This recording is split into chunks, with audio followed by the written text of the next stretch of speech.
Улутумдун агууда акыл эси, бакыт издеп Россия жергесинен 100 миңдеген, а балким миллиондур вактынча алыстап мекенинен бал өстүрүп курам деп келечегин кайтаталар жерине кызың уулум. Таалайга да акылга толот койнуң. Өз өлкөңө керектигиң эсиңде болсун. Биздин тандоо Адахан Мадумаров.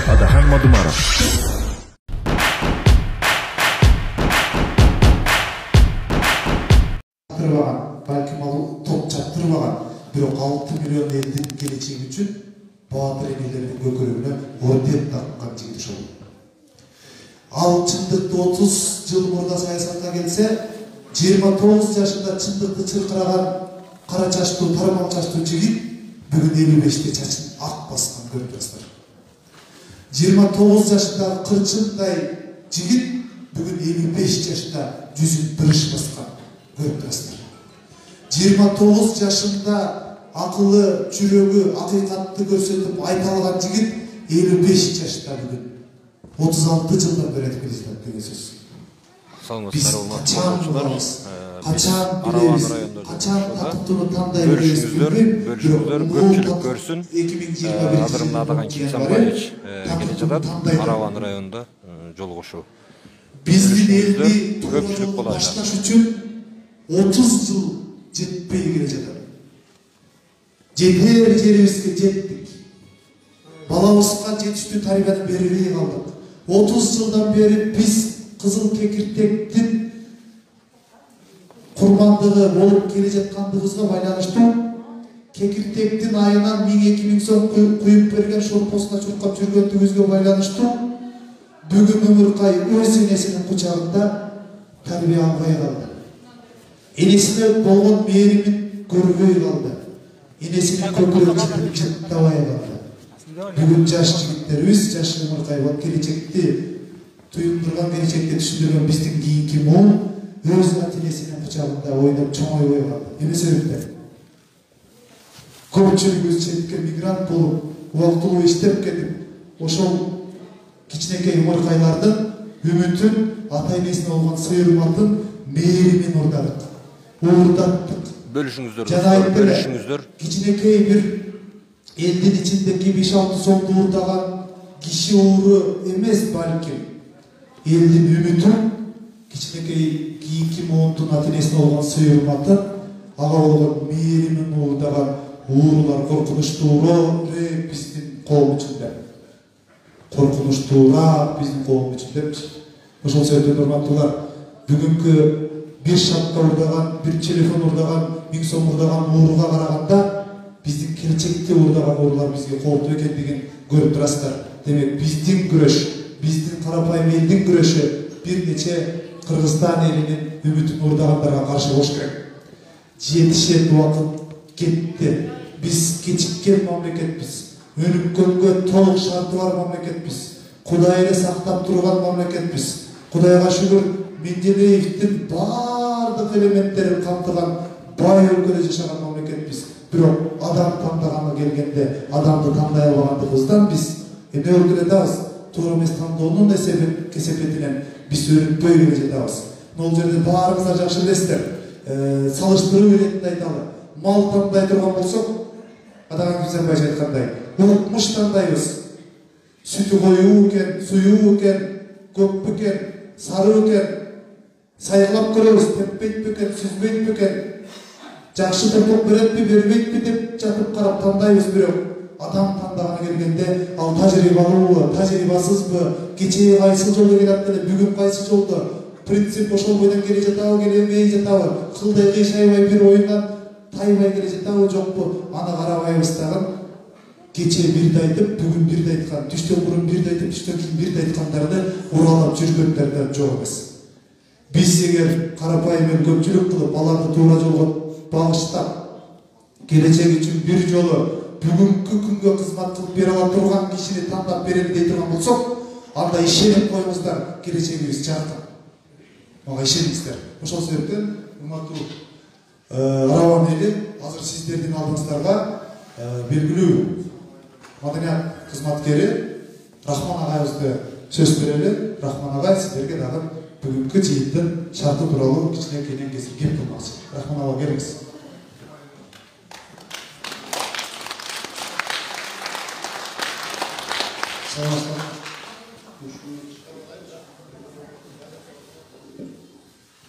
Şeyde dursun diye benimle.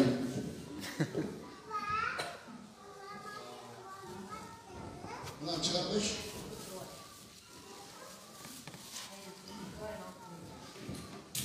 Men bugün baylap koygan жерде тұрып сөйлегенсіп боламын. Саламатсыздар ма? Қандай дейміз енді, неден бастасам екен? Бұл жерге бізде не чоғытты? Қырғызстанның келешегі, тағдыры, шешуші күн келетін ошон үчүн ушул жерде отырабыз.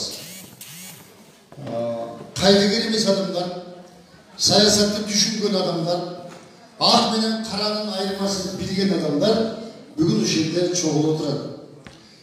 Биз стадиондорго миңдеген адамдарды административдик ресурсту колдонуп алып келген жокпуз.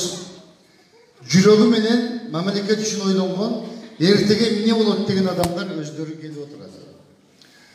Өткөн шайлоодо кандай болсо, бул шайлоодагы ошондой эле болуп атат. Билесиздер да, Араванын нерси менен таанымал болду.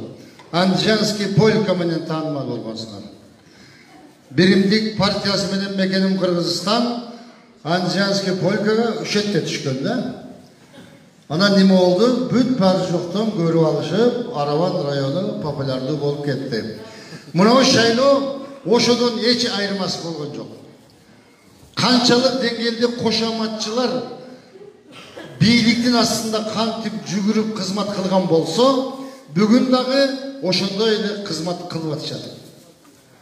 Алар кимдер? Алар ошол 90 депутат. Биримдиктин, Мекеним Кыргызстандын, анан Кыргызстан деп эл көтөрүлүп чыгып, айдап кубалаган жегиштер, кылмышкерлер деген депутаттар, азаматтар, бизнесмендер, элдин казынасын уурдагандар бүгүн Садыр Жапаровго кызмат кылып атышат.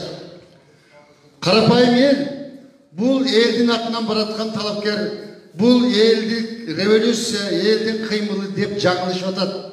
Себеби ошолордон кустуруп, ошолор урдаган акчаны мамлекетке казынага төктүрөм деген азамат бүгүн ошолордун туткуну болуп, ошолордун колундагы киши болуп калды. Ошолор менен чогуу чай ичип, ошолор ошол акчаны чогултуп берип, 100 миллион сом бюджетти бүгүн шайлоо өтүп атат. Административдик ресурс кандай иштеген болсо, ошондой эле иштеп атат. Анын кантип атканын барган жерде өткөн жыйындардан биз көрүп атабыз. Ар бир ишканадан 10-20 адамды алып келесин деп милдеттендирип, ар бир дамгомдордун мойнуна 20 адам алып келесин деп милдеттендирип, айла жоктон ошолор адамдарды чогултуп алып барып, айла жок айдалып барган элдер стадиондордо отуруп, айла жок ошону угуп отурушат. Туугандар, эмне өзгөрдү? Эч нерсе өзгөргөн жок. Ушундан кийин биз кантип бул элдик деп айтабыз.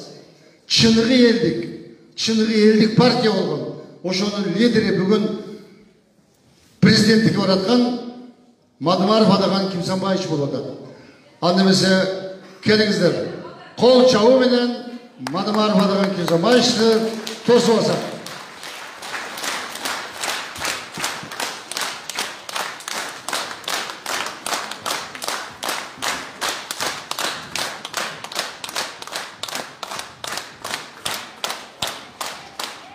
Söz Madamarov Adakan Kimsanbaevичте. Ушу мен эмеле баштаганымда келип калаттыгын сүйлөп берем.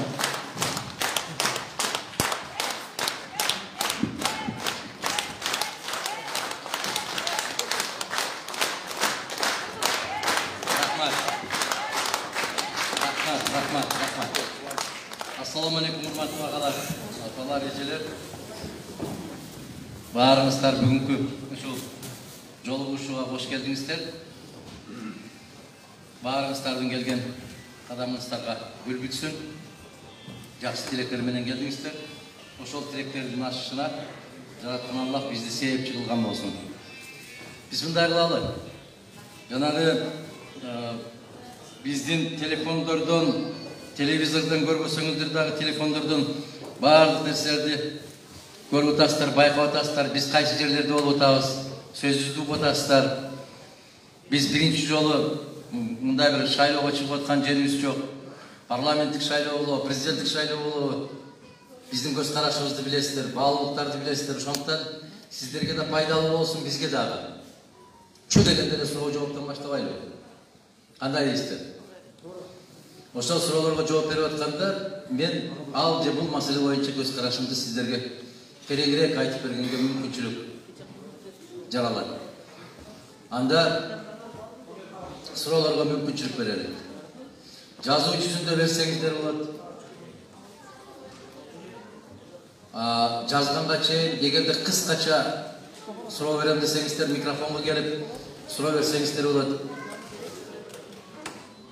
Урматтуу агалар, апалар, биз менен болгондой жолугушуу көпчүлүк учурда болбойт. Көп келип сүйлөп кете берет, силердин суроолоруңардан укпайт. Ошондуктан мүмкүнчүлүктөн пайдаланып калыңыздар. Бере бериңиздер суроолорду.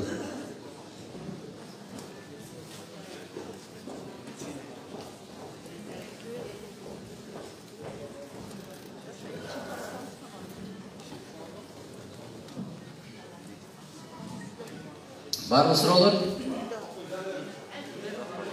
Бериңиз, Аксакал. Барбы суроо? Бериңиз. Микрофонго чыгыңыз, бериңиз. Жана Рахман аке силерге айтып коюп болуптур да, а киши келгенче сурооңарды жазганча отургула деп. Ассаламу алейкум. Алейкум ассалам. Келгениңиз, барган жерлериңиз түз болсун.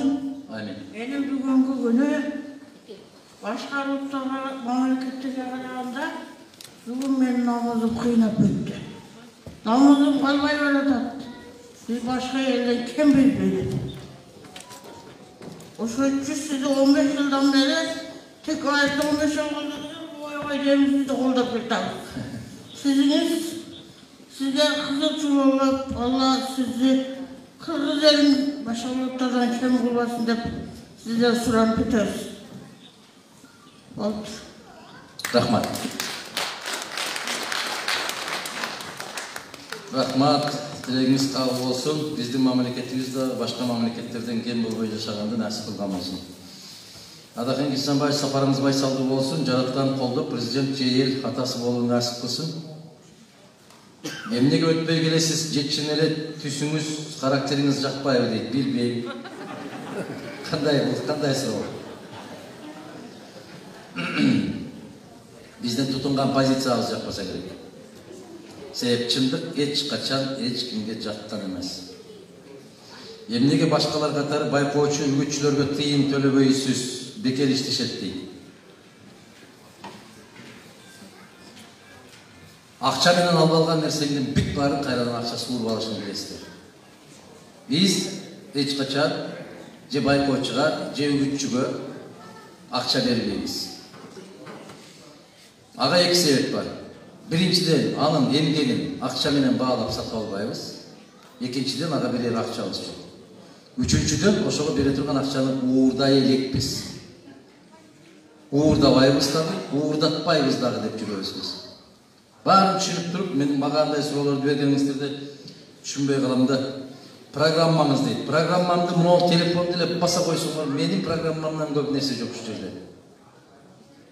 Айыл чарбасы болот, тышкы, ички саясат болот, барлык маселелер боюнча программабыз бар. Мына сыртта азыр бир портерди көрүп калдым. Биринчиден уюштуруучуларга рахмат, аракет кылып атат, колдон келишинче. Эми биз башка талапкер эмеспиз, жөнөкөй балдардай болуп, акимдер чуркап, айыл өкмөттөр чуркап, биздин ишибизди даярдап бербейт, аракет кылып жазыпсыздар. Бир гана нерсе ошол портерге жазган ким болсо да айтып коеюн. Аны так сабаттуу жазгыла. Мадумаров Кимсан Адахан Мадумаров Кимсанбаевичке добуш бериңиздер деп коюпсуздар. Жок, алмаштырып жазыңыздар. Өзүнүн аты, анан атасынын аты, анан чоң атасынын аты жазылат. Ошентип жазып коюпсуздар. Бул азыр соңку мезгилдерде жаштардын арасында мода болуп кетти, ошондой жазмайчы. Андай болбойт. Ошону оңдоп койсоңуздар мүмкүнчүлүк болсо. Рахмат, аракетиңиздерге рахмат. Мына ошол тыйым төлөнбөсө дагы, акча берилбейт, бүт баары өзүңүздөр чуркап, могу жерге дагы келгениңиздерди биз эч ким менен усик менен ташып келген жокпуз, туурабы? Мына кечээ Чоңалайда, өзгөндө Каракулжада жыйын болуп аткан жерлерди айтып атам мен. Ошол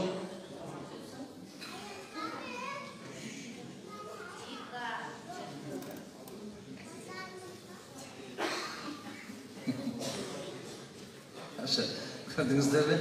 3 yaşar balamız mı? 3 yaş mı? Dilleri kanday tatlılar, bulardan özünün dünyası var. Egiz mi? Kuday ömür versin, baktılı olursun, azamat. Uşul жүргөн жерлерде айтатам. Бусик менен, таксилер менен алып барган 10.000 кишиге караганда Аллах жүрөгүнө салып, көкүрөгүнө ошону салып, бир өзү жүрөгү айдап келген киши 10.000 кишиден көбүрөөк болот деп. Себеп алар кыйналып, кысталып барышты ал жерге. А сиздер өзүңүздөр басып келдиңиздер. Айырмасы асман менен жер дейт. Ошон үчүн жанагы суроого дагы бир жооп катарында да акча берип алып келип өткөргөн чогулушка караганда чогулуш өткөрбөй койгон жакшы. Кандай дейсиздер? Ушул тазалыкка баралы, урматтуу туугандар. Саламатсызбы дейт. Сиз президентке татыктуусуз, рахмат. Бул саптар сизге дейт. Чындыкты айтып зыркырап, элимдеп адахан, арам менен адалды ылгап жүргөн адахан. Макул. Мен ушул чөнтөгүмө салып алам. Мен көп нерсеге көндүм, бирок өзүм туруп алып, ушу мактаган нерселерге эч көнбөй койдум. Алла разы болсун ушул жазгандарыңызга, тилегиңизге жетиңиз сиз дагы. Баткен шаарынын айрым жерлерин Тажикстанга сиз кол коюп бергенде, Араван районунда да айрым жерлерин Өзбекстан Республикасына кол коюп бересизби дейт. Ооба. Ким берди ушул суроону? Кандай? Мындай кылалы да, эгерде биз чындыкты тактап алалы деген болсок, мына телефондун аркасында жашырган фейктердей болбой, так менин маңдайыма келип, ушул жерден такташып алсаңыз, Аллахка да жагабыз, элге да жагабыз. Кандай дейсиздер? Не деген бул суроо? Баткен шаарын дейт. Баткен шаары Кыргызстандын шаары. Кайсы шаар өттү? Мына ушундайдан коркпойлубу, урматтуу замандаштар? Коркпойлубу ушундай нерселерден? Гыйбат деген жаман нерсе болду. Жасабаганды жасады деп айтыштын өзү азаптын азабы экен го акыретте, аркы дүйнөдө. Койбойлубу ушундай нерселерди. Биз эмне үчүн алдын өспөй атабыз? Мына ушундай нерселердин аркасынан өспөй атабыз. Жалаң ушагайдын аркасынан өспөй атабыз. Кудай сактасын, айланайын, Кыргызстан. Өзүңдүн жериңди башка жакка өткөрө берип, башыңа мүйүз чыккан жок айланайын. Койбойлубу ушул нерсени? Бизде турган жерди башка мамлекетке өткөрүп атасыңар да, кыйналып, өткөрө албай кыйналып атасыңар. Эмне болду? Аман эле болгула. Кыргызстанда көп жакыр үй бүлө дагы айрым адамдар кредит артынан өтө кыйын абалда. Ошолорго жардам колуңузду чочсоңуз болбойбу? Сиз өтө жакшы адам деп угам сизди дейт. Жардам колумду созоюн деп жүрөм ушундай болду. Бирок шайлоо сиздин добушуңузду сатып алыш үчүн эмес, түбөлүктүү кол сунуу керек. Сиз жакыр жашап атканыңызга эки себеп бар.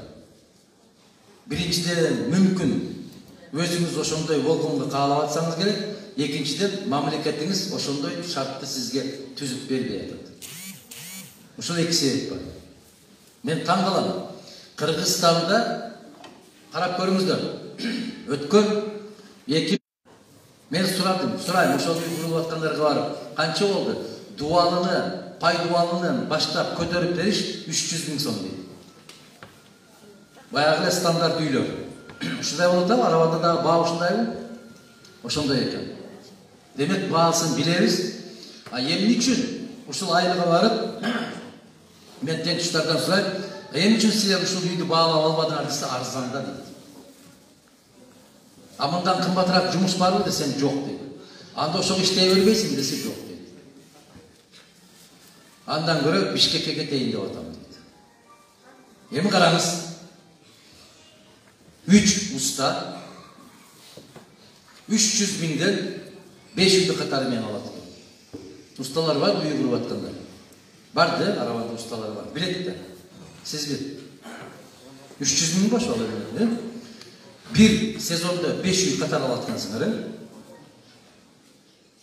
3 киши. 4-5 себеп үйдүн ээси подсобник болуп иштейт экен.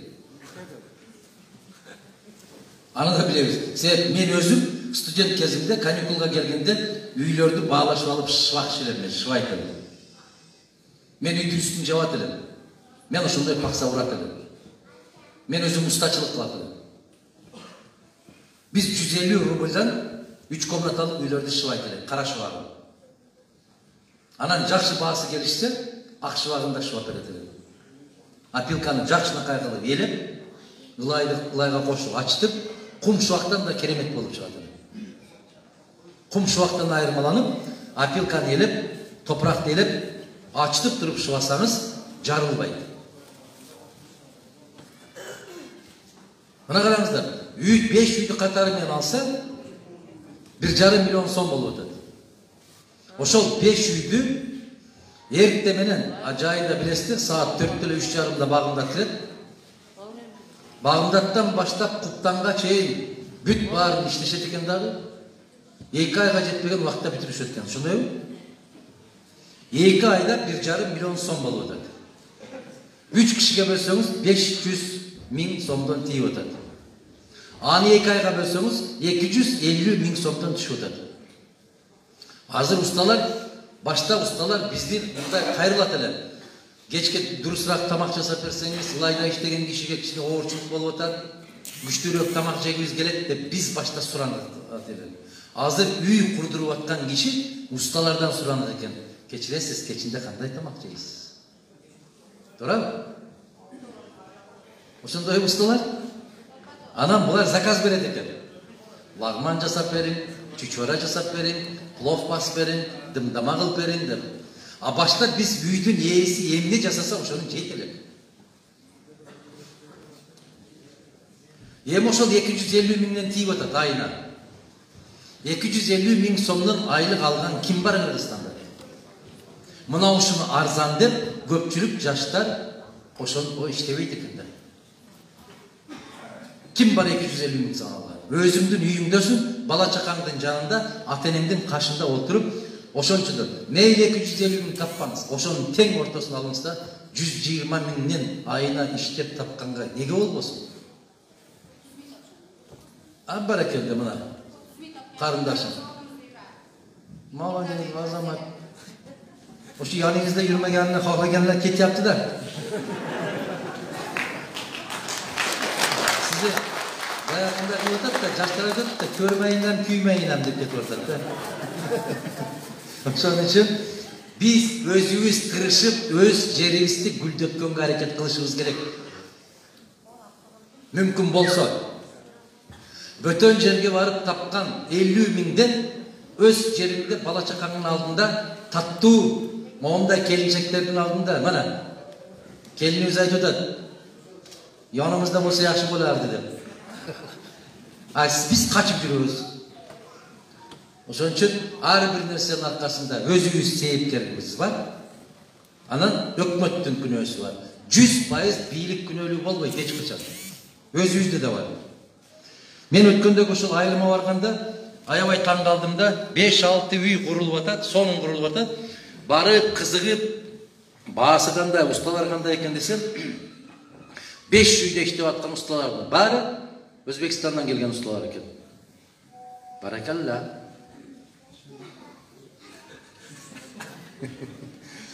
Кыз бактылуу болот ушул. Урматтуу Агамсымач, Араван районуна куш келипсиз. Биз сиздин талапкерлигиңизди колдойбуз, мамлекетти өнүктүрөт деп ишенебиз. Аллахым колдоп өтүп кетүүңүздү тилейбиз. Пияз, таза саясатчы катары сыйлайбыз. Өтүп калсаңыз Араван районуна көмүр буруп коюңузду суранабыз. Таза суу, жер участкасы баарыбыздын берилбей жатат дейт. Биздин Кыргызстандагы бардык проблемалар болсо ушул Араванда бар.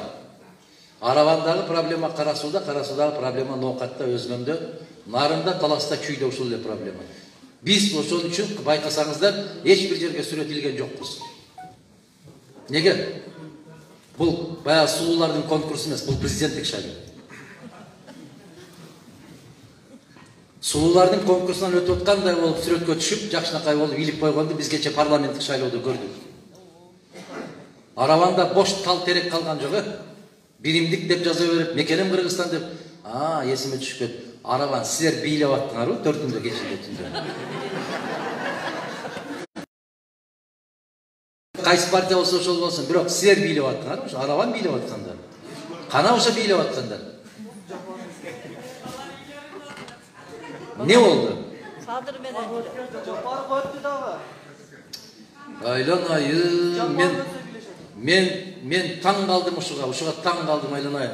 Şu ataң ağacıdan gelse oşonçoluk biylebey telem sekiri var. Ne oldu aylanayım kagılayım kalkım. Oşon üçün urmаттуу tuğanlar birinci кезекте ушундай кабалда отуруп калганыбызда себепчи өзүбүзбүз. Мына ошондой болуп колдорун көтөрүп секирип бийлеп аткандар биримди өттү дейби, мекеним Кыргызстан өттү дейби, ошолор азыр бүт баары оптон бурулуп алып башка жака кетип баратат. Мына иним туура айтат. Эртең дагы бийлегенге даярданып атат деп. Дагы бийлайлын айын, секир. Уят ушу маселе, өтө уят. Биз эч бир жерге сүрөтүлгөн жокпуз, илбейбиз дагы. Дагы бир жолу баса белгилеп айтам, бул сулуулардын конкурсу эмес. Biz prezident tandayızdı, же сулууларды тандайбыз. Кимди тандайбыз? Президентти тандаш үчүн ал сүрөт тал теректе илинбей, ар бир пенденин жүрөгүнө илиниши керек. Ошого аракет кылыш керек кандидаттар. Эбегейсиз чоң акчалар ушулардын. Ар бир түшкөн сүрөтүң, ар бир илинген сүрөтүң балаң 1000 сомдон турат. Мисалы Бишкекте баягындай баннерге илген болсо 80 000 сомго чейин чыгат. Бұл 8 000 сомдон айлык алган мугалимдин 10 айлык акысы бир гана мондай сүрөт. 10 ай жебей ичпей бир мугалим ошентип тишин агын көрсөтүп сүрөткө чыгып илип коюш керек экен. 10 айлык айлыгына. Ким алат мындайды? Эч ким албайт. Демек ошондой сүрөт илдиби? Ал таза эмес деп белгиле. Таза эмес. Таза адам антип сүрөт иле албайт. Макулсуздар ушуга. Ооба дейсиздер дагы ошо сүрөтүлгөндөрдүн аркасынан жүгүрөсүңөр. Минип жүргөн машинасынан да озуп жүгүрөсүңөр. Минип бараткан атынан да озуп кетесиңер жүгүрүп. Мына ошон үчүн ар бир элдин пейилине жараша падыша беребиз дейт. Келиңиздер өзүбүз тазаланалы. Таза бололу. Ак эмгек менен мына ушул кетмен чаап орогоруп тапкан наныбызга Аллах берекесин берет. Бирок алдап салдап барганда иштер менен барып тапкан акчабыздын берекеси жок. Кана кече 4-октябрда алган акчаңа каякта? Барбы? Мен ойлодум эле арабам гүлдөп кеткен болуш керек азыр барса. Жок. Баягы эле жыртык асфальт. Баягы эле толуп турган көчө. Эч өзгөрбөп турбу. 4-үнөн кийин байкетишибиз керек эле. Коммунизм келиш керек эле го. Анчалык секирип бийлегенге караганда буяк чатак болуш керек эле. Кыргызстанга айтылат, мына жерде турат мына Алла Анаров. Аксакалыбыз. Совет социалисттик эмгектин 2 жолку баатыры ушу киши. Мына ушу кишилер менен даңкы чыкты эле. Арабан районунун. Мына жерде не деген эжелердин сүрөттөрү турат. Ушу кишилер менен чыккан Арабандын даңкы. Бирок кече Анжан полкасы менен чыккан даңкыңар. Ай, уят ушу. Кыргызстан боюнча дагы бир жолу атак чыкты биздин Арабандан. Кыргызстанда көп жактыр үй бүлө, дагы айрым адамдар кредит артына өтө кыйын абалда. Ошолорго жардам колуңузду созуңуз дейт. Менин жардам колум эмес, менин бүтүндөй мээрим төгүлөт иншалла. Ошого жетип калган болсом мен мээр төгүш керек. Жардам колду күтпөгүлө. Жетекчинин мээри төгүлүш керек калкка. Баягындай тоокко жем чачкандай кылып чачып койгон жардамды күтпөгүлө. Андай болбойт. Ар бир шайлоодо ушундай жардам колуңузду сунгула деп отуруп биз кайырчыга айландык. А жараткан айтат. Кайырчы колун сунуп сурамжылоо кылса, биз ага берекенин эшигин жабабыз дейт. Береке жок. Эмне үчүн? Себеп чекеден кайырчыбыз. Мамлекет да кайырчы. Кандай дейсиздер? Ошундай экономикага туш келдик деп биздин анча-мынча дамылалар да ошондой болуп калды азыр. Колунда бар жакшы кишинин баласы кыз алып келип нике кыйдырганы чакырып калган болсо, бекер убара болупсуз да айтып койсоңуз өзүм бармакмын деп барат. Кокустан колу жука бир бейбечара келін алып қалған болса, ысытма шығып атқан еді, кешеден бері жөтеліп атты меле. Паланчыны барып көрбейсің бі, түкіншіні сұрабайсың бі. Ушындайды жолықтырасыздар ба, тұрмыштар? Тұра бі? Келіңіздер, туғандар. Имамымыздан баштап жашыбызға чейін, енебізден баштап қызыбызға чейін, келінімізден баштап жеңебізге чейін, ағайынылар бүт барыбыз өзіміз мұны жерімізді тазалап, өзіміз тура жолға түшмейінше, біздің заманымызды, тұрмышымызды ешкім оңдап бербейді. Өзімізден барлық нәрсе. Ошон үчүн Мадумаровдун кыска сөзү бар. Программаңыз эмне деген суроолорду көп бересиздер. Программа үчөө: ыйман, мыйзам, тазалык. Бүттү. Мамлекет ушуну камсыз кылыш керек. Ыймандуу коом болуш керек. Мыйзамды бекем кармаган мамлекет болуш керек. Анан коом таза болуш керек. Ошондо бардыгы таза болот. Бардыгы ошондо ордуна келет. Мусулманчылыкта айтат го: Аллахты жүрөгүңө биринчи орунга койсоң, калганын өзү ордун таап алат дейт. Келиңиздер. Биз биринчи ошо ыйманды коелучу. Кеп мыйзамда эмес, кеп конституцияда эмес. Кээ бир жигиттер айтып атат: мен иштейин десем, конституция тоскоолдук кылып атат деп. Тоскоолдук кылбайт конституция. Адамдын өзүндө.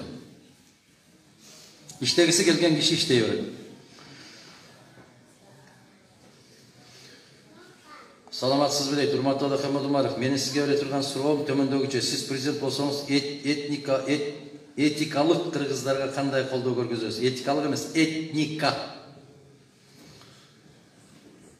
Эгер дагы да мындай туурараак жазабыз деген болсок, жөн эле. Рахмат сизге. Алымбек мырза жазыптыр.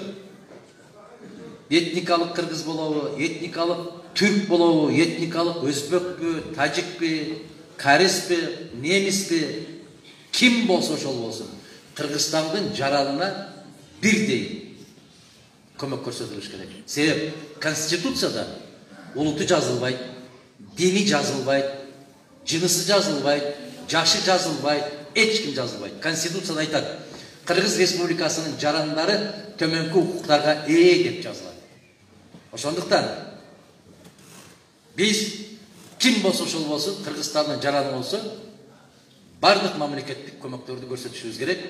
Башка мамлекеттин элинин алдында жер карап калбагандай, уялбагандай, өксүбөгөндөй деңгээлге жеткиришибиз керек. Ушул биздин милдетибиз. Этникалык кыргыздар дегениңизди мен ушундай түшүндүм, башка мамлекеттен көчүп келгендерди сурап атсаңыздар керек. Башка мамлекеттен көчүп келген, бирок бизге паспорт ала элек, жарандыгы жок деген. Эгер ошондой көчүп келип биздин жарандыкка мажбур болуп аткан болсо, аларды токтоосуз түрдө жарандык беришибиз керек. Аларды күттүрбөшүбүз керек. 5 жылдан кийин аласың, 10 жылдан кийин аласың деп. Бул адамдын укугу. Мен өткөндө бир жерде сүйлөп атып айтып койдум эле, Москвада сүйлөп атып. Кудай буйрса, Аллахтан буйрук болуп, элдин колдоосу болуп, мен өлкөдө президент болуп калсам, баягы паспортты деген жерде, улуту деген жерге өзбек, тажик, кыргыз, орус, немис деп жаздырасызбы дегенде, Кудай кааласа жаздырабыз дегенбиз. Деп мен убада берип койдум эле. Азаматтар жок дегенде ушинтип жардамым тийип атат. Мадумаровга чейин биз жасап коебуз деп, азыр жаңы паспорттун үлгүсүнө ошол нерселер жазылып атат. Жазылышы керек. Сөзсүз жазылышы керек. Эмнеге? Себеп ар бир жаныбардын аты бар. Ар бир адамдын улуту бар. Жараткан Аллах субхана ва таала не деп атат? Биз силерди бөлөк-бөлөк кылып жараттык. Бөлүнүшүм эмес, 10 январда болуп калсак көрсөтөбүз деп коеюн. Мадумаровга чейин эле биз башта беребиз деп берсе ажып эмес.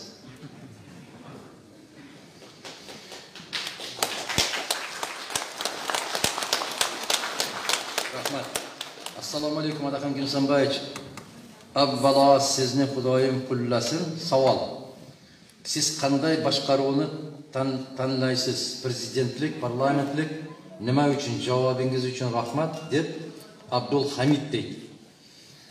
Сиз жарым кыргызча, жарым өзбекче жазып берсиз. Мен да ушундай жооп берейинби? Мен башынан бері президенттік башқару деп келем. 10-чы жылдан бері президенттік башқару деп келем. Жалғыз қалғанбыз. Кейбір кишилер менімен ұрышқан. Елдің бары парламенттік деді, жалғыз сіз қалдыңыз президенттік депті. Тарих көрсетті. 10 жыл өтті, чындық біз тарапты екендігін тарих көрсетті. Бирок, азыр сурап атат. Эмне үчүн президенттик башкаруу дейт? Себеп, биздин ата-бабаларыбыз ушундай деп келген. Ар бир үйдүн ээси болот. Бирөө кожоюн болот да. Экөө кожоюн болгон үй бүттү. Тамам. Атасы дагы, энеси дагы жетекчилик кылам деген болсо, үй тозуп кетет. Кандай дейсиздер? Бүткүл эл тарабынан шайланган парламент, бүткүл эл тарабынан шайланган президент кимисинин ташы оор түшөт таразадан. Мына жерде өзбек аяштарым, жеңелерим, келиндерим отурат. Мына ушу аялар мындай кылат да, тоок бастырып атканда, тоок бастырасыздар да, тухум бастырганда мындай деп айтышат да. Эмне дейт? 10 жұмыртқа салып атқан болса, хаммасы маки, биттасы хорас, хожамга нияз деп.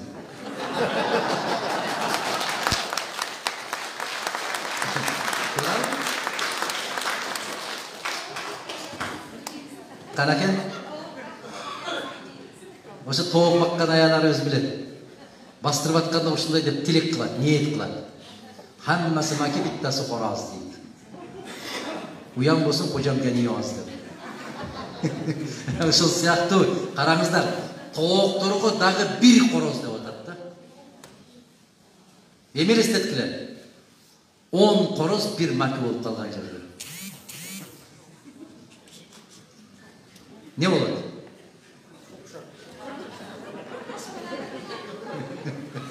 Сизге жакшы болот. Бул мамлекетке болбойт. Ошондуктан бир короого, бир мамлекетке, бир үйгө, бир жетекчи, бир жооптуу инсан керек. Сөзсүз түрдө керек.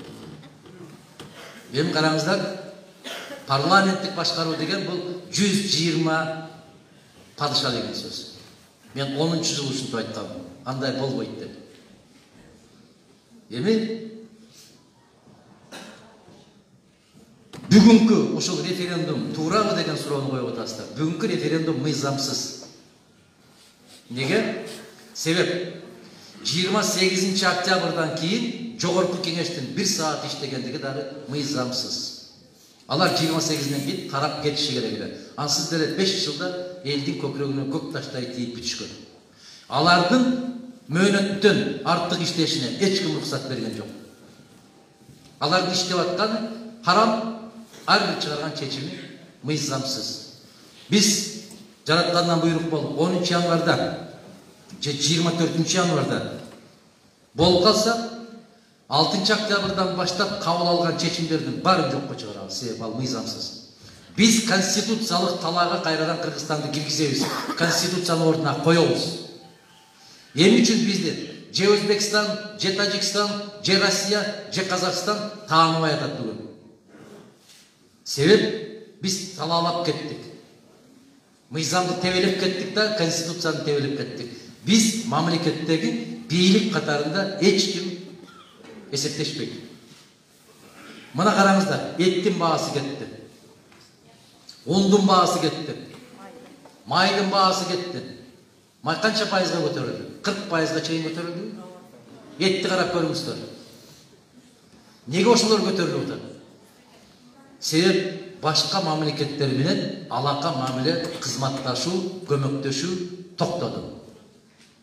Неге токтоду? Мыйзамсыз өкмөт бийлик пайда болду деп токтотуп. Ошондуктан жанагы мен президенттик башкарууну колдойм. Референдумга баарыңыздарды чакырам, референдумга каршы добуш бериңиздер. Ушул жерде канча киши отурасыздар? 300 киши отурасыздар. Ким Конституцияны жаңы, булар сунуш кылып аткан Конституцияны окуса, кол көтөрсүн. Ким окуду? Ана караңыздар. Бир киши көтөргөн жок. Кантип добуш бересиздер эгер окубасаңыздар? Конституция азыр 10 январга койгон референдум. Мыйзамсыз. Ошон үчүн Конституция жанагы референдумга каршы деген добушту беришибиз керек. Себеп биз адамбыз, биз элбиз. Кыргыз Республикасынын Конституциясынын 2-беренеси боюнча бийликтин бирден бир булагы жана эгемендүүлүктүн туткасы Кыргызстандын эли деп жазылып турат. Сиз, мен, бу кишилер баарыбыз биригип ээси бизбиз. Биз каалагандай Конституция болуш керек. 4 киши чыга калып эле Конституцияны жазбаш керек. Мына ушундай. Ассаламу алейкум, Рахим Исанбаевич. Биздин районда 2 чоң завод бар дейт, цемент. Иштегени жакшы, бирок тил тереп, тал тереп куурап атат. Завод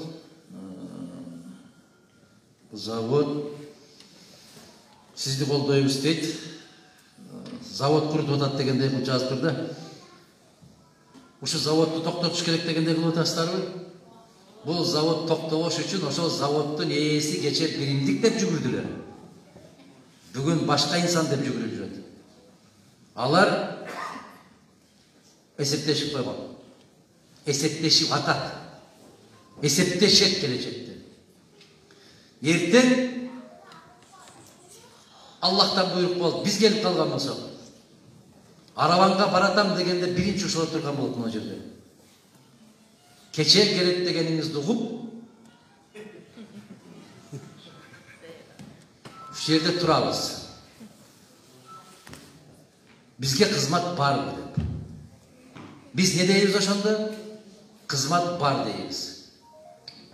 Араван районунун элинин мамлекеттин байлыгынын эсебинен кантип байыган болсоңор, Араван районун ошондой кылып байыткыла. Бир айдан кийин келип мен кайра текшерем. Ошол.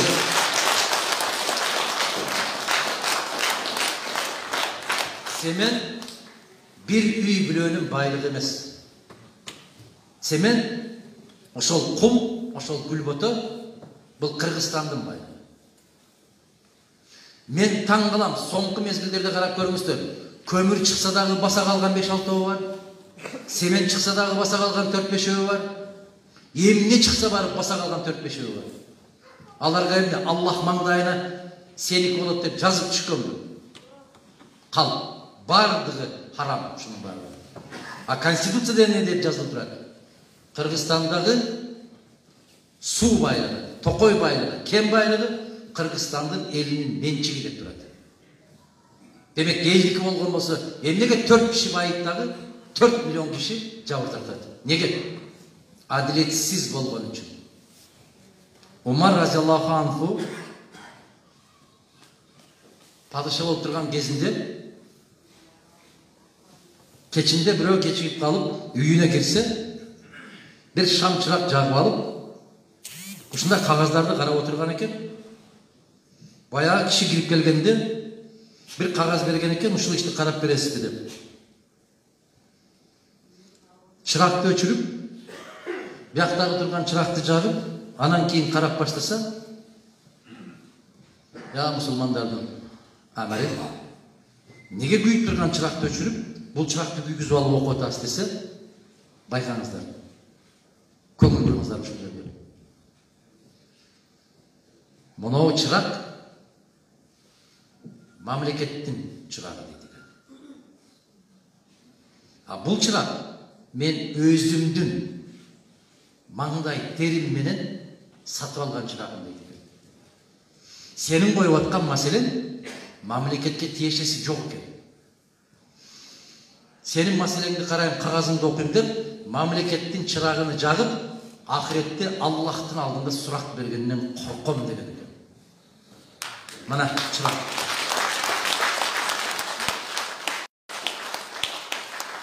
Biz erteң ошол жараткандын алдына барганда кантип элдин байлыгын жеке өзүм жедим деп айта алам деп коркушубуз керек да, титирешибиз керек. Ал үчүн эмне керек? Иман керек. Иман керек, садагаларым. Баленин баары имансыздыктан келип чыгат. Оорлук каяктан келет? Имансыздыктан. Гыйбат каяктан чыгат? Имансыздыктан. Кандай дейсиздер? Biz ошондой мамлекетти курушубуз керек. Ошондой мамлекетке жетекчи болом деген азамат тизилип алып, суукта буйсиктер менен мугалимдерди кыйнап ташыбаш керек. Буга чейинки президенттерден көрдүк эле го. Жаштар айрыкча. Канчадан берет экен деген суроону токтотконуңузда. Ким булак чаптырат экен деген суроону бербегениңизде. Kim futbol ayançasını kurup berет экен деген суроону бербегениңизде, жаштар иш менен камсыз болот. Мен ушул жерде Асамидин мырза бар экен жок бекен билбейм, Умид айымды көрүп отурам. Мына ушул кишилер өздөрүнүн каражатына бир 2 мүнөттүк фильм тартып чыгарыптыр да, ушулардан караңыздар дагы таасирлениңиздер. Баягы бир малын сатып, базардан чыгып, таксиге отурган видеону көрдүңөрбү? Көрдүңөрбү? Мына көрдүңөр ошону, биздин саясатчылар ушундай болуп калды. Чөнтөгүңүздөрдөгү акыркы сомуңузду, акчаңыздын баарын тартып алат дагы, болбогон тыйынды мынтип ыргытып койсо шайлоо күнү, кайрадан жүгүрүп кетип барасыңар ошолордун аркасынан. Анын уур экенин билебиз го биз. Арабандагы цемент заводу азыр Арабанын эле маселесин чечпей, Ош Жалабаттын маселесин чечип атат. Эмнеге? Штаб башкарып атат. Уктуңарбы? Штаб башкарып атат. Штабты башкарбаса дагы штабка керектүү акчаларды бөлүп берип атат. Анан кантип жаштар иш менен камсыз болот? Арабан продукталары жакшы экспорт болот. Сиз президент болсоңуз ошолорду аткарасызбы дейт. Кече менин сөзүмдү уккан окшойсуздар, ошон боюнча. Biz таза, экологиялык таза жер жемиш менен гана көтөрүлүп кетсек болот деген сөзүмдү уксаңыздар керек дегенче. Кудай кааласа ошолордун баарын ордуна келтиребиз. Адахан Кимсанбаевич, аренда жерди бир киши 4-5 гектар жерди ээлеп, бактарак эгип, менчиктештирип жатышат дейт. Ушул баягы мен айткан мыйзамсыздык, теңсиздик. Арабан районунун борбордук стадионун тарайтып, акчасы көп кишилер өздөрүнө менчиктештирип жатышат дейт. Баары менчиктештирип атат, урматтуу туугандар.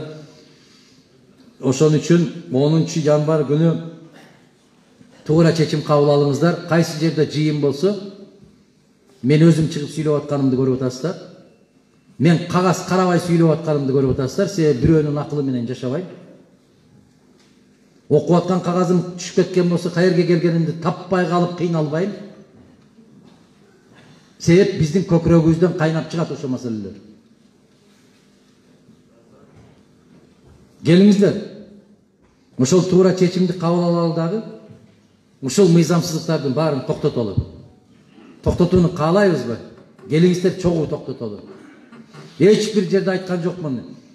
Мага добуш бергиле деп. Жок. Бир да жерде айткан жокмун. Бул жерде да айтпайм, кийин да айтпайм. Тек гана кайрылып атам, кайдыгер болбоңуздар. Бизде 18 талапкер бар.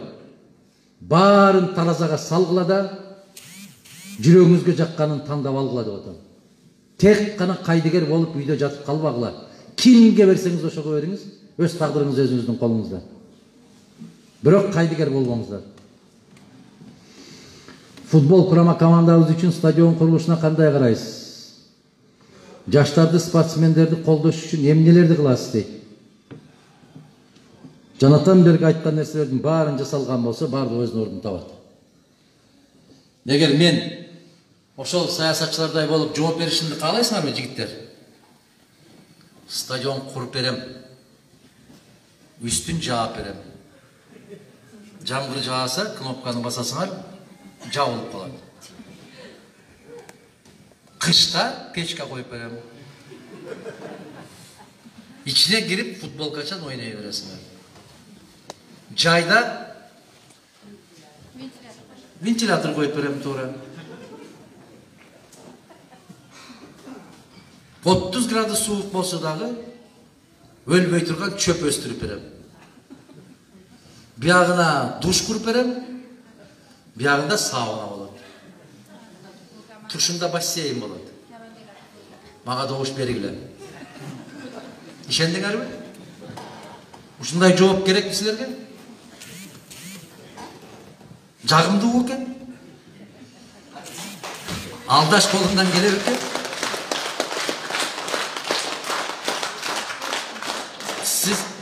Biz ушундайларга көнүп калдык да. Себеп мен чыкканда менин эле балдарым айтат. Шефте жалган болсо дагы курам деп кое бербейсизби деп. Дебей. Себеп лавиз деген бар.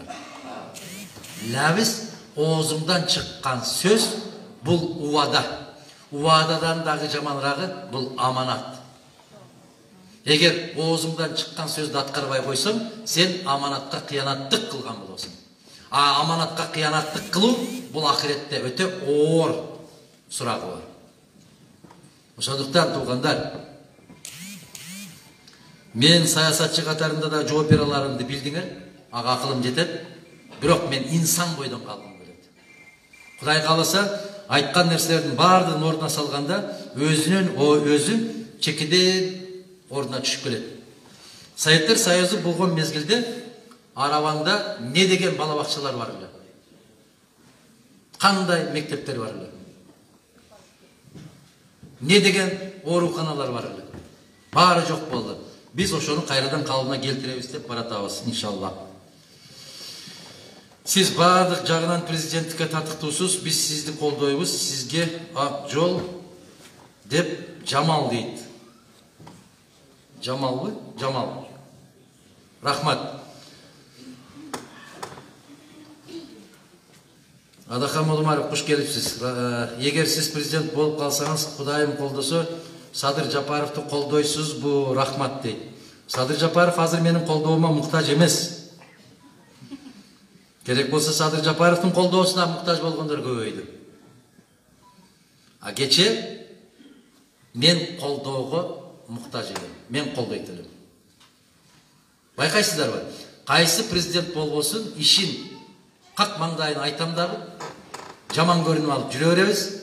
Ал кишилер кетип тепкилеп баштаганда, ошо кишилерди коргоп мен чыга берем. Садринимди ушу күнгө чейин колдоп келдим. Азыр менин колдоома муктаж эмес. Керек болса ал жигиттин азыр минген атынан жарышып жүгүрүп жүргөндөр бар. Мага орун тийбейт аерде.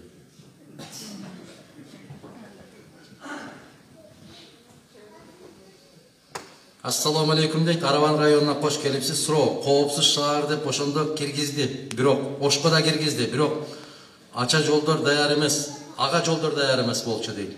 Штрафтар асман чапчыйт. Элдин айлыгы өзү 4000-5000 турмуштан ашпайт тиричиликтен дейт. Штрафтарды түшүрүп керек, машина миништин кереги жок болуп калды дейт. Сиз бу болуп калсаңыз көңүл буруп коесузбу дейт. Мен болуп калсам мындай деп көңүл бурам. Москванын өзүндө 3 Кыргызстан бар. Бир да сигнал укпайсың.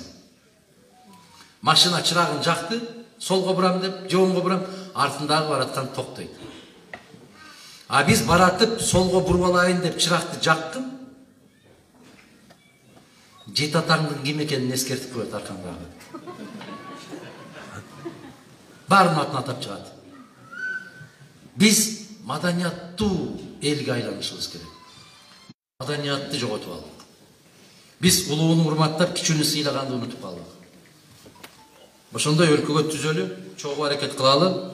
Кудай кааласа, эрежени каттуу, жанакы мыйзам деген сөздүн ичинде бар. Эрежени каттуу эле кармаган болсок, айыппул төлөгөнгө туура келбейт. Жалпы базарларды мамлекеттик карамагына ала аласызбы, эгер сиз президент болуп калсаңыз дейт. Мен өткөндө айттым эле, ушул нерселерди айтсам, мен жанында жүргөн жигиттер айтты. Ошол жерге барганча унчукпай турбайсызбы? Себеп базардын ээлери баары сизге каршы иштеп, чатак кылып атат деп. Мындай жооп берсем дагы сынчылар чыгат экен, мындай жооп берсем дагы сынчылар чыгат экен. Бирок мен сиздерге ачыктан ачык айтам. Мамлекетке элге тиешеси бар жерлердин бардыгы кайрадан мамлекетке элге кайтарылат. Бул чечкиндүү түрдө айтабыз биз муну. Буга мисалдар толтура. Ана Өзбекстанда президент болуп шайланган Мирзиёев мырза кандай чечкиндүүлүк менен аракеттерди жасады. Ташкентте канчалаган курулуштардын баарын бузуп таштады. Эмнеге себеп мыйзамсыз курулган деп туруп бузуп таштады. Не деген өзгөртүүлөрдү жасады. Өзбекстанда Манас деген кыргыз айылы бар экен. Көрдүңүздөрбү? Биле белеңиздер ошол айылдын бар экендигин. Качандан баштап билип калдыңыздар? Айтты, келди, президенттик кызматка киришкендеги биринчи күндү ошол Манас айылынан баштады. Не деп сүйлөдү? Мен ушул жерден баштайм деди ишимди. Неге деп сурады? Бул жерде улуу калк жашайт деди. Өтө тарыхый мен сыйлаган калк жашайт деди. Мен ишимди ушул жерден баштайм деди. Эски ушундай бир айыл экен, түп тамыры менен сүрдүрүп тегиздетип, туп-туура 40 күндүн ичинде керемет адамдын көзү күйө турган жаңы шаар курду. 40 күндүн ичинде. Бизде 40 күндүн ичинде проектсиз да бүтпөйт. Андай эмеспи? Себеп демократия да бизде. 40 күндө долбоорун сызып бүтпөйт биздин архитекторлор. Туалетти каяктан чыгарабыз, жолду каяктан салабыз, жол чыракты каяктан салабыз. Талашат. Бирөө айтат, бияктан чыгарабыз дейт. СДПК келет, жок, бияктан кетсин дейт. Атамекен айтат, бу жерге курдурбайм дейт. Мына силерге парламенттик башкаруунун касапаты. Эми караңыздар. Кече мына оору келди деди, тажылуу вирус. Кыргызстан 367 миллионбу? Айтор жарым миллиардка жакын акча алды, доллар. Натыйжада жок эч нерсе. Бир оорукана курулган жок. Өзбекстан 10 миллион доллар алып, өпкөнү жасалма дем алдыруучу аппарат чыгара турган завод куруп койду. 2 айдын ичинде. 10 миллион долларга биздикилер 400 миллионга жакын акча алды. Жок.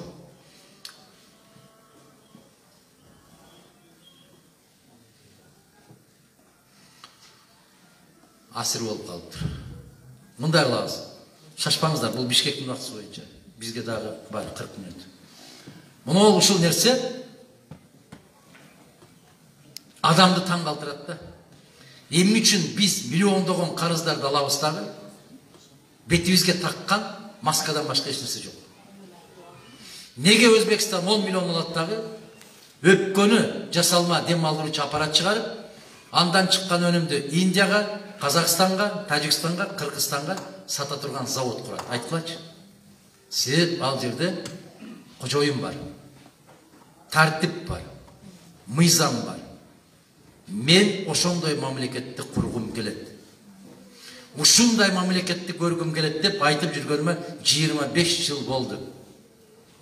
Мен бул сөздөрдү айтып аткан мезгилде Өзбекстанда Мирзиёев деген жигит бар экенин билбейт элек, туурабы?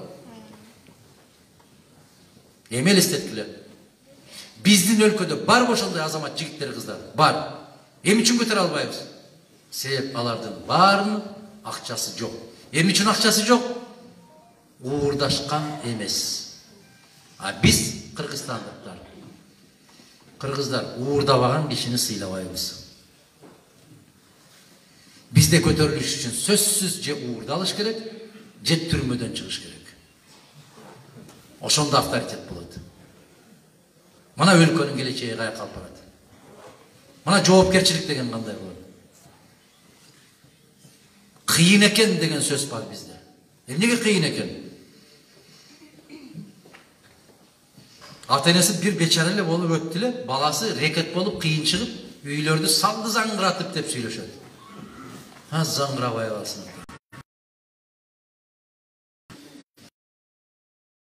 Дайыма сені қолдап келебиз. Сенин президенттикке колдойбуз. Ишиңе ийгилик. Баатыр эне Гүлайым дейт. Гүлайым эже сизге дагы Аллах ден соолук берсин. Ошол Баатыр энелигиңиз куттуу болсун. Баатыр энеликтин алып аткан айлыгыңыздарга Аллах берекесин берип, көп жылдар ошол жакшы чайларын ичиңиз дагы небере чеберлерге. Биринчиден ак үйдү күйдүргөндөр өздөрү оңдобой башкаларга оңдотуп атат. Bir niyet bolsa gerek, şunu tezirek oңдотуп бүткөн болсок, онуна чейин анан кирсек деген оңдоп. Оңдой беришсин, ал жака ким киришини жараткан Аллах чечет. Ошону өрттөгөндөрдүн өзүнө оңдоп туруш керек эле да. Биздин эсебибизден оңдоп атат ошонун баары. Ким өрттөдү? Эмне үчүн жоопкерчилик жок? Айланайын, илгери бирөөнүн bir boğ çöğün örtte versen, Melisa gelip cevapla tartışıyor. Kilteygen mamlekettin abuyun örtte verse daha hiç kimde cevap vergisi yok. Tezkerisince alarga orada medallar verilir. Revolütsiya Baatır'a da göre. Bana tezkeri mamleket üstünde olur. Koronavirüs kaçan çok bulup deyip. Koronavirüs sözü bilbeyim. Men anın çok kendigini Mart'tele aytkanım. İşe bey koydum. Al ема азыр башкалар айтып баштаптыр, жок экен го деп. Коронавирус болгон болсо, эмнеге бир азамат 10 000 деп кишини жыйнап атат? Неге? Кандай логика кайда? А биз момундай кылып берип 300-400 киши жыйналалы десек, момундай болуп бет капты тактырып атабыз, Адамдарга жардам бересизби дейт, бой өспөй калгандарга дейт, баардыгына жардам беребиз. Gılayım Kuday koldup, el koldup prezident bolup kalsanız, Kuday buyurup etnikalık kırgızdardın jeri жоқ emес баларга жер жагы кандай болот дейт. Баардыгы комплекстүү түрдө чечилет. Мына соңку суроо болсун, урматтуу туугандар. Биринчиден козголуп баштагандан байкайм. Намазга шашып атасыздар. Бул бир, экинчиден үшүп кетип бартабыз. Адахан Кимсанбаевич кош келдиңиз. Араванга сиз кошуна өлкөлөргө башчыларга кайрылып, чек араны аштырып, көп топтолуп турган элге жардам бергенсиз. Сиздин салымыңыз менен чек арада өтө албай турган инсандар үйлөрүнө келди. Сизге рахмат. Суроо, Кыргызстанда орточо айлык канча болуш керек дейт? Рахмат, ошону билгениңиздерге рахмат. Адатта өзү эч качан бир жакшы иш кылып койсом, ушуну айтчу маселе. Демек заманыбыз өзгөрүп келатат. Мына Кыргызстанда орточо айлык канча болуш керек деген сурооңузга мен айтам. Кимдир бирөөгө мисалы 100 сом жетиштүү. 1000 сом жетпейт. 100 сом алган киши барып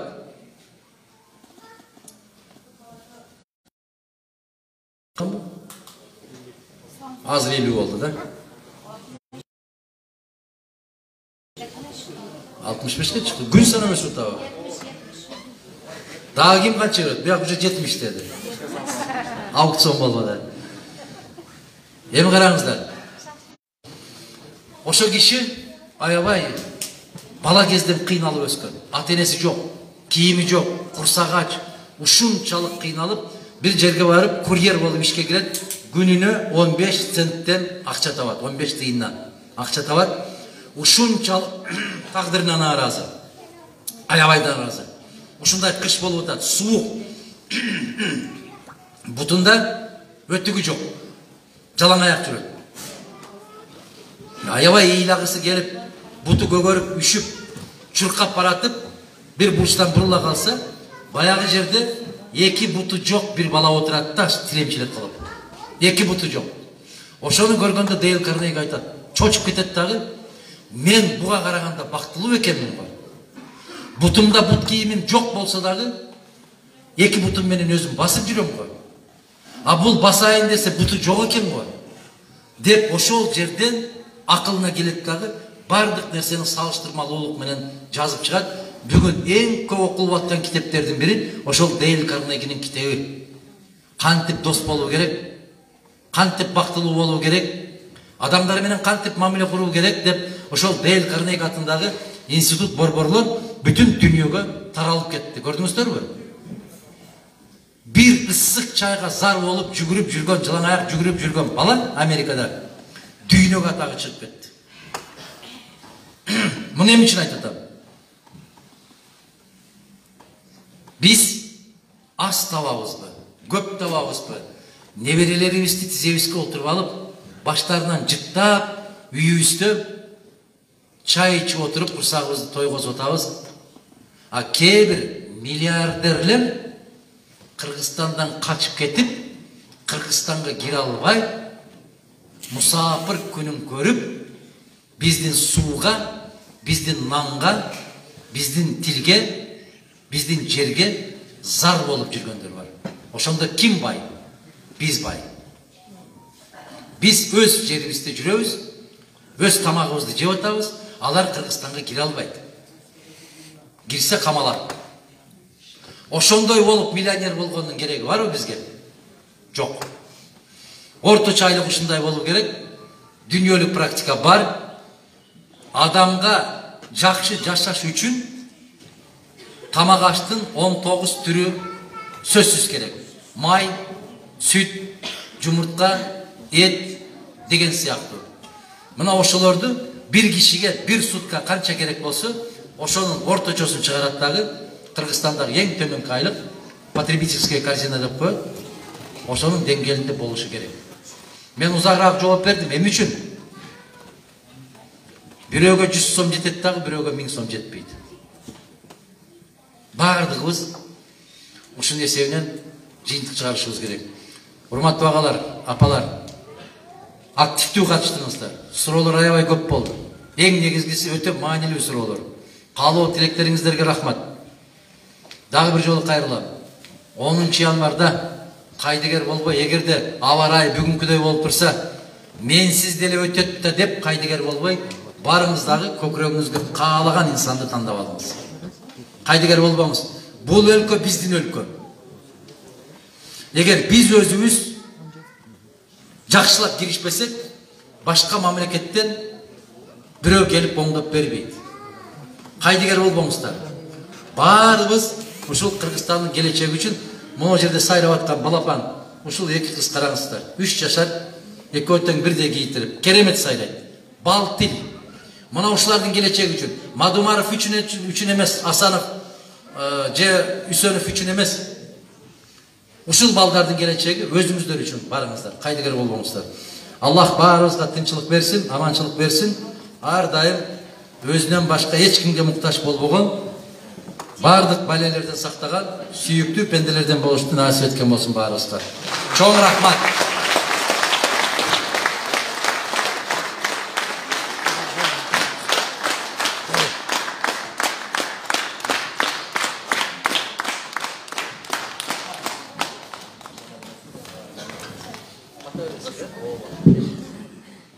Amin. İşlerine ruhal versin, yerine olacak olsun, ömrü uzun olsun. Daim olsun yerinin kızmatın kılıyor. Yaxşı sözler tuxtuğa, yaxşı xalalar tuxtuq. Mana şu 12 yanvar günü saylap, yaxşı önüne oturup. Mana prezidentlikə talaklar olan Atakan Balkan'ın tüm sanayisi. Oldayımız deyip, gelecekleri bol kasın. Yeldin sonuç olarak çökünden. Yaxşı olsun ha, oğlum. Ne olur, içine ilgili. Жақсылықта жолы қалды.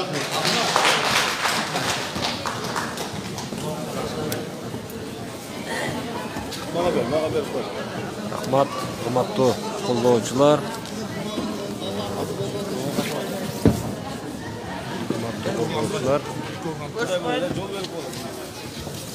Араван районундагы жолугушуубуз жыйынтыкталды. Кудайым буйруса, азыр Ош шаарында дагы жолугушуу болот. Ошол жерден түз эфирден жолугушканга чейин саламатта болуңуздар.